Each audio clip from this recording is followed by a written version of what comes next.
에너지 파트 중에서 1단원 소화 중에서도 영양소 부분입니다. 첫 번째 단원은 선생님이 수업 시간에 선생님과 함께 공부를 했고, 오늘 들어갈 것은 바로 영양소부터 해보겠습니다. 영양소. 자동차는, 우리 자동차를 한번 생각을 해보면 자동차를 움직이게 하는 힘에는 어떤 것들이 있나요? 휘발유를 넣거나 혹은 경유를 넣거나, 그리고 어떤 차들은 전기의 힘으로 자동차가 움직이게 만들 수 있는 원동력이 되는데, 이것처럼 인간을 움직이게 할 수 있는, 살아갈 수 있게 만드는 원동력이 있는데, 바로 이것을 3대 영양소라고 합니다. 그렇다면 이 영양소라는 건 도대체 어떤 뜻일까요? 자, 영양소라는 것은 우리 몸을 구성하거나, 우리 몸을 구성을 한대요. 구성하거나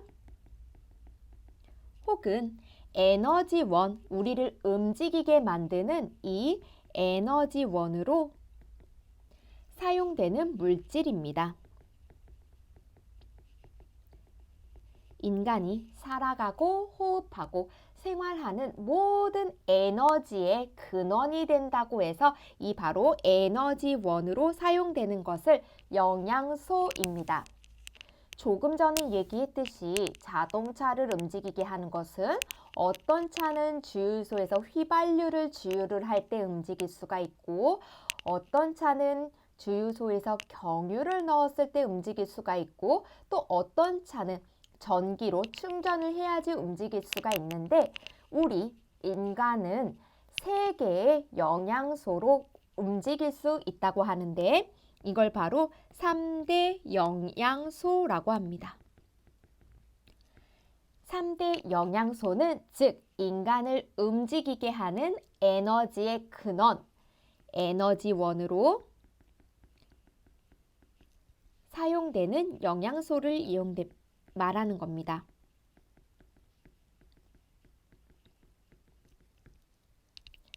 자, 그렇다면 이 3대 영양소에는 어떤 것들이 있는지 하나씩 살펴보겠습니다. 여기 구분. 첫 번째로는 탄수화물이 있고, 단백질, 지방이 있죠. 하나씩 차례차례대로 살펴볼게요. 구성원소부터 한번 살펴보겠습니다.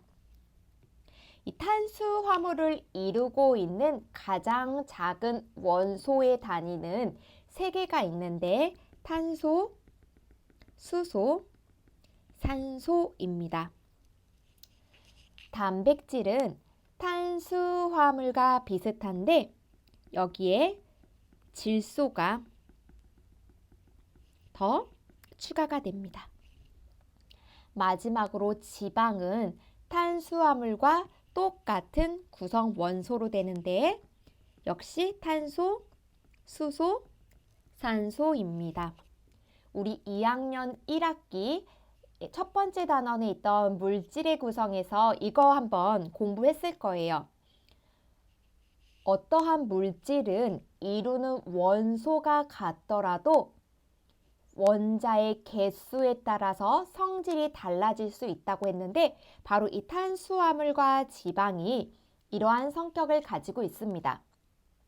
탄수화물도 탄소, 수소, 산소로 이루어져 있고, 지방 역시 탄소, 수소, 산소로 이루어져 있어서 같은 원소로 구성되어 있지만, 원자의 탄수화물을 이루는 원자와 지방을 이루는 원자의 개수와 그리고 붙어있는 방법이 달라지면서 탄수화물이라는 물질, 그리고 지방이라는 물질, 즉 다른 물질로 되어진 겁니다.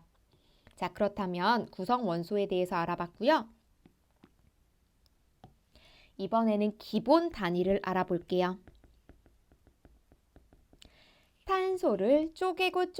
탄소가 아니라 탄수화물을 쪼개고 쪼개면 가장 작은 기본 단위는 바로 포도당입니다. 이 포도당 우리 2학년 1학기 식물과 에너지 단원에서 나왔던 건데 식물이 광합성을 해서 만들어내는 양분이 바로 포도당이었죠. 자, 단백질은 쪼개면 가장 기본 단위인 아미노산이 됩니다. 지방은 두 가지로 나눠지는데요. 지방을 쪼개면 지방산이 되는 것과 또 하나는 모노글리세리드입니다. 글리세리드.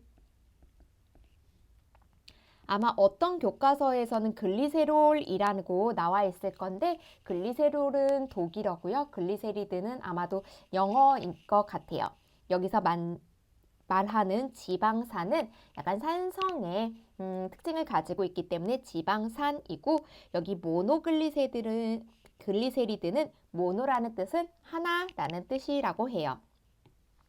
자, 이번에는 특징을 각각 알아볼까요? 자, 특징 첫 번째. 우리 3대 영양소의 모든 공통적인 특징은 에너지원으로 사용되고 에너지원, 즉 인간이 움직일 수 있게 하는 원동력이 되기도 하고 두 번째로는 몸을 구성하는 구성 성분이라고 했어요. 탄수화물은 그 두 가지 기능 중에서도 주로 에너지원으로 이용이 된다고 합니다. 그러니까 우리가 탄수화물을 많이 먹게 된다면 우리가 움직이고 생활하는데 가장 많은 에너지를 내게 만드는 겁니다. 즉, 탄수화물은 1g당 4kcal의 에너지를 낼 수 있다고 합니다. 두 번째로 우리도 아까 얘기했듯이 몸을 구성해요. 몸을 구성하지만 주로 탄수화물은 우리 몸속에서 에너지원으로 사용되기 때문에 몸을 구성하는 것, 즉 섭취량, 탄수화물을 먹는 거에 비해서 우리 몸을 구성하는 비율은 매우 낮다고 합니다. 자, 다음 탄수화물의 특징 계속해서 한번 알아볼까요? 탄수화물이 우리가 먹어서 에너지원으로 사용되고 우리 남은 것은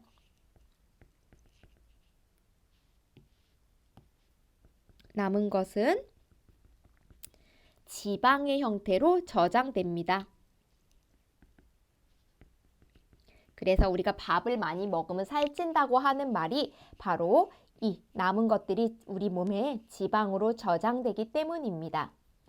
탄수화물의 종류에는 다음과 같은 것이 있는데 단당류가 있고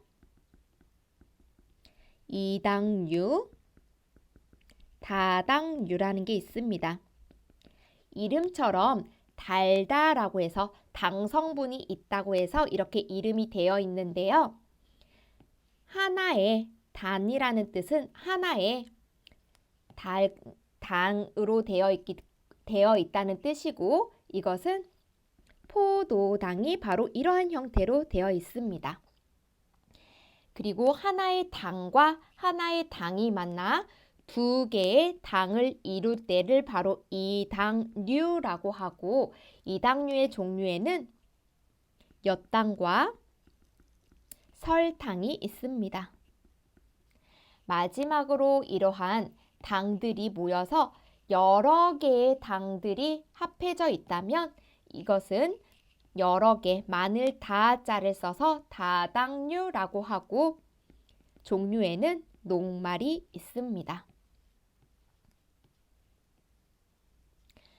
마지막으로 탄수화물을 많이 함유하고 있는 함유식품에 대해서 알아볼까요? 함유식품에는 우리가 주식으로 먹고 있는 밥이 있고요. 또 미국이나 유럽의 국가들에서 주식으로 먹고 있는 빵, 또 독일이란 나라에서 주식으로 먹고 있는 감자, 그리고 고구마 등이 있는데 이 고구마는 달콤한 성질 때문에 주식으로 이용하는 나라는 없다고 합니다. 그래서 이 탄수화물을 함유하고 있는 식품은 주로 각 나라들이 가지고 있는 주식으로 하는 식품들이 바로 탄수화물을 가장 많이 가지고 있는 식품이다 라고 생각을 하면 될 것 같아요. 자, 다음 이번에는 단백질에 대해서 알아보겠습니다. 단백질의 특징은 똑같이 3대 영양소이기 때문에 에너지원으로 이용하고 있습니다. 단백질도 탄수화물과 마찬가지로 1g당 4kcal의 열량을 내고 있습니다. 그리고 단백질과 탄수화물의 가장 큰 차이점이라고 할 수 있는데 단백질은 주로 몸을 구성합니다. 즉, 탄수화물은 우리 몸에서 주로 에너지원으로 사용되는 반면에 단백질은 주로 우리 몸을 구성을 해요. 그래서 이 운동하시는 분들이 단백질 쉐이크 먹는 이유가 이 단백질이 우리 몸을 구성하는 근육에 많이 사용되기 때문이에요. 뿐만 아니라 단백질은 효소와 호르몬, 우리들의 호르몬을 주성분이 된다고 합니다. 그렇기 때문에 우리처럼 지금 자라나는 성장 시기에 단백질을 섭취하는 것은 매우 중요한 일이겠죠. 자, 단백질을 함유하고 있는 식품들을 알아볼까요?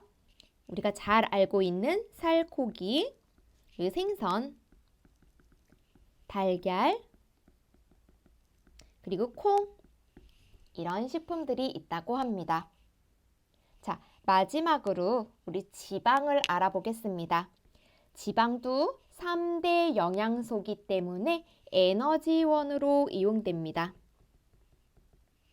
단, 우리 지방을 많이 먹으면은 살이 많이 찐다고 생각을 하고 있잖아요. 바로 이 이유 때문이에요. 탄수화물과 단백질은 1g당 4kcal의 열량을 내지만 지방은 1g당 9kcal의 열량을 내기 때문입니다. 자, 그러면 다음을 보면 똑같이 3대 영양소이기 때문에 몸을 구성하는 데도 사용이 됩니다. 자, 지방이 함유되어 있는 식품들을 알아볼까요? 땅콩, 우리가 잘 먹는 참기름, 그리고 버터, 이런 종류들이 있다고 합니다. 자, 그렇다면 선생님이 문제 하나만 내볼게요. 선생님이 오늘 아침에 감자 66g, 그리고 고기 130g, 버터 12g, 소금은 60g을 함께 이렇게 섭취를 했다면 선생님이 총 먹은 총 에너지 양은 어떻게 구할 수 있을까요?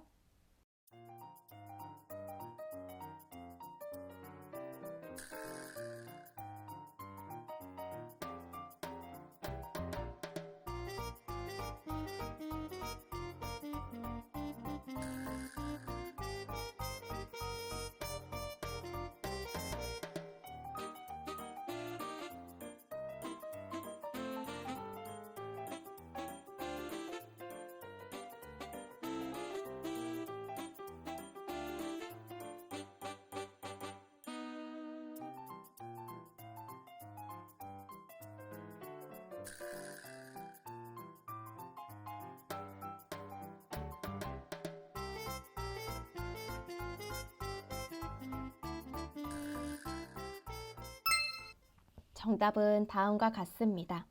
우리 하나씩 살펴볼게요. 감자 볼까요? 감자는 탄수화물이죠. 여기서의 고기는 단백질, 버터는 지방, 소금은 나트륨, 염화나트륨이니까 3대 영양소가 아니죠. 자, 그러면 세 가지를 가지고 계산을 하면 탄수화물은 66g이 4kcal, 1g당 4kcal의 열량을 내고 단백질은 역시 4kcal의 1g당 열량을 내고 더하기 버터는 12g이지만 1g당 9kcal의 열량을 내기 때문에 계산을 하면 총 892kcal를 선생님이 한 번에 섭취를 한 게 되겠죠? 자, 다음은 우리가 주 영양소에 대해서 알아봤기 때문에 부영양소에 대해서 알아볼 겁니다. 선생님이랑 얘기했듯이 차를 움직이는 원동력이 인간을 살아서 움직이게 하는 3대 영양소와 같은 역할을 한다고 한다면 이 부영양소라는 것은 이렇게 생각을 해줬으면 좋겠어요. 물론 차는 휘발유가 가득 차고 경유가 가득 차고 혹은 전기가 충전이 되어서 움직일 수 있지만 차가 움직이는 데는 이 휘발유나 경유나 전기뿐만이 아니라 다른 요소들이 필요한데 예를 들어서 엔진을 잘 움직이게 하는 엔진 오일이라든가 혹은 부동액 같은 거 이런 것들이 있어야 차를 움직이는 데 있어서 고장 없이 제대로 움직일 수 있게 도와주는 역할을 하겠죠? 바로 이 부영양소가 이런 역할들을 하는 거예요. 인간이 주된 에너지원으로 사용되는 것은 아니지만 우리가 살아가는 데 있어서 몸을 구성하거나 혹은 제대로 살 수 있기 위해 생리작용을 조절하는 것을 바로 이 부영양소라고 합니다. 자, 세 번째로 알아볼 게 바로 부영양소. 부영양소라는 것은 다시 말해 에너지원으로 사용되지는 않고요. 사용되지 않고 몸을 구성하거나 혹은 생리작용을 조절하는 것입니다. 이 부영양소에는 세 가지가 있는데 이걸 한번 알아볼게요. 물, 무기염류,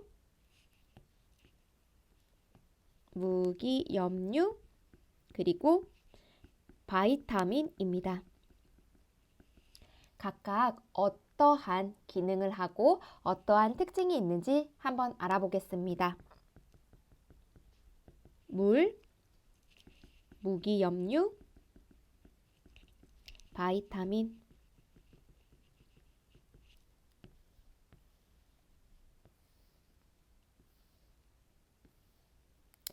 자, 첫 번째로 기능과 특징을 알아볼게요. 물은 우리 인간을 구성하는데 가장 많은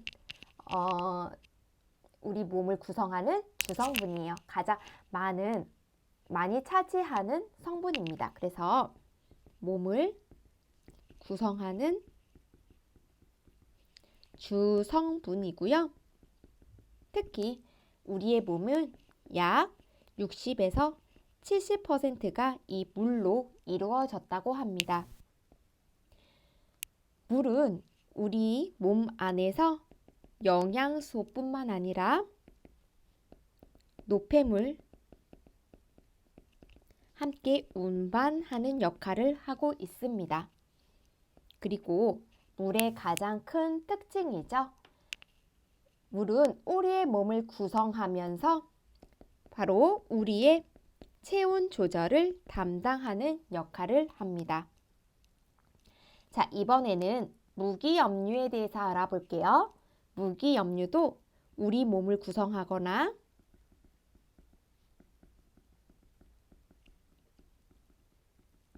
혹은 적은 양으로 생리작용을 조절합니다. 근데 우리 몸을 구성하고 우리의 생리작용을 조절하지만 직접 체내에서 합성이 되는 것이 아니에요. 때문에 이 무기염류 같은 경우에는 음식물로 반드시 섭취를 해야 합니다. 음식물로 섭취를 하거나 혹은 보조제를 이용해서 우리가 직접적으로 섭취를 해줘야 합니다. 무기염류의 종류에는 어떤 것들이 있을까요? 철이라든지 아연, 칼슘, 칼륨 이런 것들이 있다고 합니다. 함유식품 한번 알아볼까요? 함유식품에는 멸치, 칼슘이 많이 들어있죠. 그리고 우유도 마찬가지로 칼슘이 많이 들어있고 버섯, 다시마 등들이 많이 들어있다고 합니다. 자, 마지막으로 바이타민을 보게 되면은 바이타민은 다른 물이나 무기염류와는 다르게 물과 무기염류는 모두가 몸을 구성하는 성분이지만 바이타민은 몸을 구성하는 성분이 아닙니다. 가장 큰 차이점이겠죠? 몸을 구성하지 않고 적은 양으로 똑같이 생리작용을 조절한다고 해요. 다시 한번 바이타민 같은 경우에는 똑같이 부영양소지만 물과 무기염류와는 다르게 몸을 구성하지 않는다고 해요. 몸을 구성하지는 않고 적은 양으로 우리 몸의 생리작용을 조절한다고 합니다. 무기염류와 마찬가지로 체내에 합성되지 않고요. 때문에 음식물이나 혹은 보조제로 섭취를 해줘야 합니다. 또 하나의 가장 큰 특징은 부족할 때, 바이타민이 우리 몸에 부족할 때 결핍 증상이 나타난다고 해요. 자, 바이타민의 종류에는 우리가 알고 있는 바이타민 B, C, 바이타민 D 혹은 A 이런 것들이 있죠. 주로 과일과 채소에 많이 함유되어 있습니다. 자, 바이타민은 A, B, C, D 이런 종류들이 있고 우리 몸에 부족할 때 결핍 증상이 나타난다고 했는데 어떤 것들이 있는지 한번 알아볼까요? 바이타민 A가 우리 몸에 부족할 때 나타나는 결핍 증상은 야맹증입니다.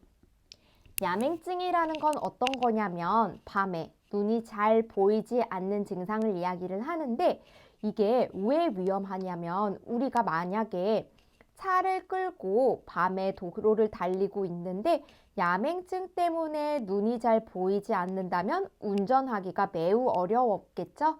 그래서 그것 때문에 사고가 날 확률도 굉장히 높아지겠죠? 네, 그래서 이러한 어려움이 있어요.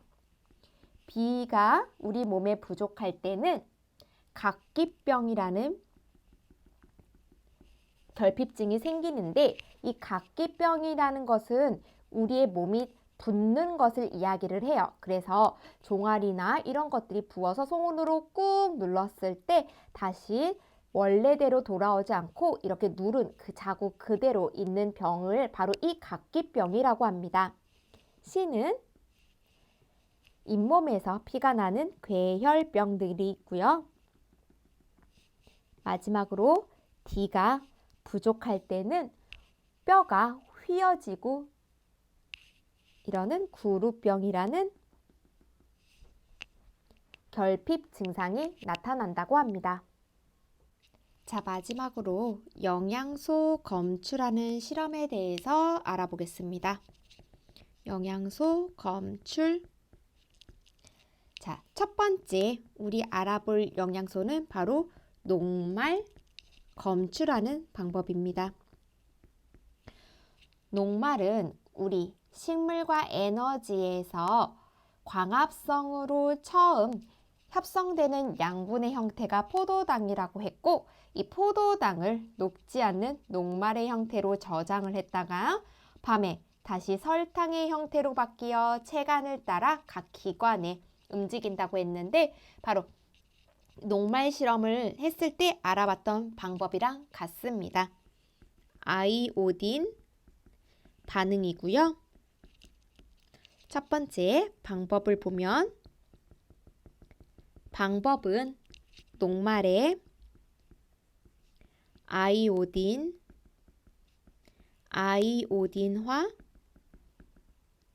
칼륨 용액을 넣습니다.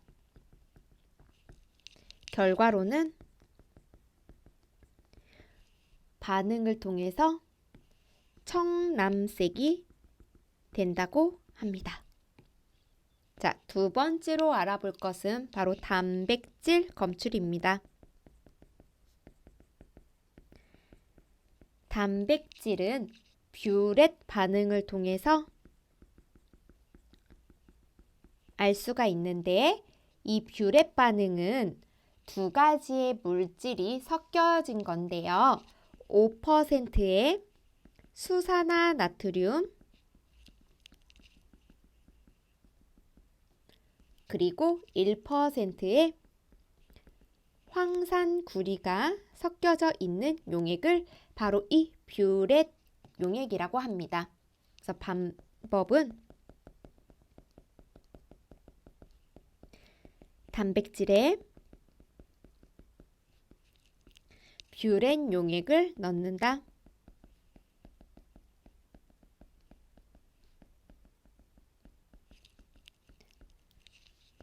결과를 보면 색이 보라색으로 변한다고 해요. 자, 다음으로 지방 검출하는 것을 보겠습니다. 3대 영양소 중 하나였던 지방 검출인데요. 지방은 수단 3 용액을 사용한다고 합니다. 산쓰리 용액 여기다가 반응이라고 써볼게요. 자, 방법은 지방에 수단 3 용액을 넣습니다. 자, 결과는 선홍색이 된다고 해요. 자, 마지막으로 당분에 대해서 알아볼 건데, 우리 배웠던 당분 중에서도 포도당 검출입니다. 물론 포도당뿐만이 아니라 당분의 성분 중에서도 엿당, 과당도 바로 이 실험을 통해서 검출을 할 수 있다고 하는데, 베네딕트 반응입니다. 베네딕트 반응이고요. 방법은 포도당에 베네딕트 용액을 넣고, 다른 검출 방법과는 다르게 반드시 여기는 가열을 해줘야 반응을 빨리 확인할 수 있습니다. 자, 결과는 황적색이 된다고 합니다.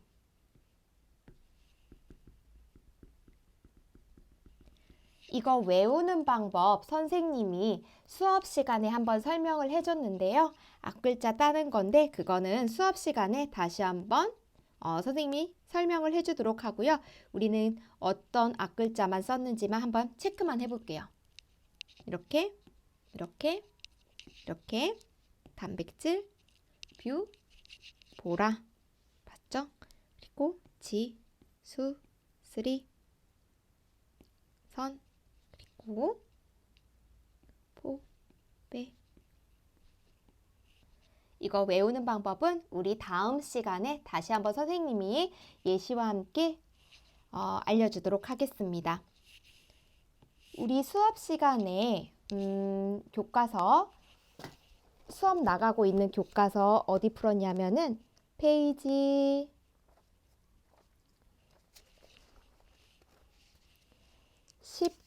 11페이지,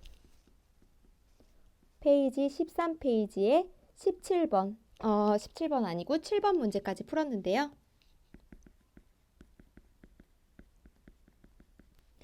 이거 수업 시간에는 같이 문제 풀고 답을 맞췄지만 우리 여러분 한번 풀어보시고 다음 시간 올 때 답까지 맞춰서 가지고 오면 숙제와 함께 선생님과 오답 체크하는 시간 가질게요. 자, 그럼 안녕.